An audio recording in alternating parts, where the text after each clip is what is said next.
दादाबाड़ी रायपुर में 23 नवंबर के एक बड़ी दीक्षा का कार्यक्रम है। भगवती दीक्षा मोक्ष माला का आर्यन जी बुरड़, नीलेश जी मेहता और कटारिया बहन कटारिया का दीक्षा जो है दिलवाएंगे।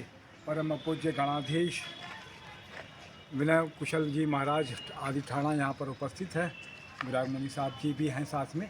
हमारे साथ में अरिहंत देख रहे हैं कि अरिहंत बुरड़ जो मुमुक्षु हैं उनके दादा श्री जीवनलाल जी काकरिया राजनांद गांव के निवासी हैं। क्या कुछ कहेंगे इस दीक्षा के बारे में और अरिहंत के बारे में? वैसे धर्म है क्या, क्या कुछ आप बता रहे थे कि अरिहंत एक शुरू से धार्मिक प्रवृत्ति पे रहा हुआ है। बचपन से उसमें फूट फूट की धार्मिकता की भावना थी। बचपन में भी दादा दादी के साथ में भी वो गुरु महाराज के बहुत आता जाता रहा ना, तो उससे शुरू से इस भावना से पथ पे जाने का रास्ता था। तो संयोग ऐसा था कि पूर्व जन्म में कुछ कर्म थे कि उस कर्म को समय पर नहीं आ पाया। उसको इस समय लग गया था 25 साल।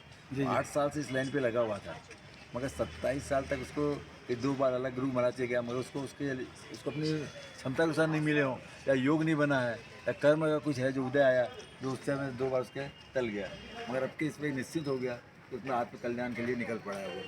बहुत अच्छी बात है कि वैसे भी बता दूं, कल हमने बात की थी उससे और अरिहंत जी के पिताजी से, राजेश जी बुरड़ से भी बात की थी कि पूरा का पूरा परिवार धर्म के क्षेत्र में कार्यरत है। आप थोड़ा सा धर्म के बारे में भी बता रहे थे कि किस तरीके का। भाई धर्म जो है, आत्मा कई बार भटकती रहती है जी। और आत्मा को भटकने के लिए एक ही रास्ता है कि ये धर्म है। और धर्म में भी 2 भाग है जी एक आत्मकल्याण है जी जिसमें हमारी चीज़ आ जाती है, दान धर्म जी जी और दूसरी आत्मकल्याण। जी। आत्मकल्याण है जो मुनि महाराज लोग करते हैं और जी। उनके कारण ही धर्म टिका हुआ है। जो मुनि महाराज जो लोग हैं जी जी वो और सही रास्ते को बांटते हैं और आत्मा का कल्याण करने का प्रयास करते हैं। खुद का भी करते हैं और लोगों का भी प्रयास करते हैं कि उन लोगों का आत्मकल्याण हो हो जाए।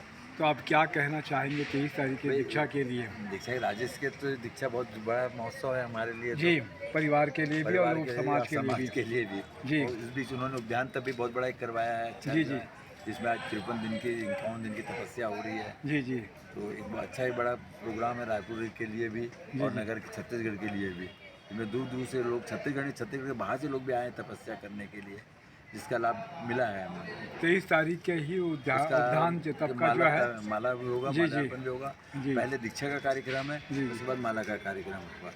बहुत अच्छी बात है। तो 23 तारीख के आपने देखा कि पधारना है इसमें। सभी लोगों को आप जीवनलाल जी का परिवार को और सभी भाव समाज के भरा सभी बच्चों आमंत्रण को है अधिक सभी लोग पधारना है। जी जी। तो बहुत अच्छी बात है, आपने समय दिया। मेरे साथ में विनोद जैन साहब भी हैं, उनका भी अनुमोदना। मैं तपेश जैन नरेंद्र ठाकुर साहब में जय जवाहर, जय छत्तीसगढ़, जय जिनेन्द्र।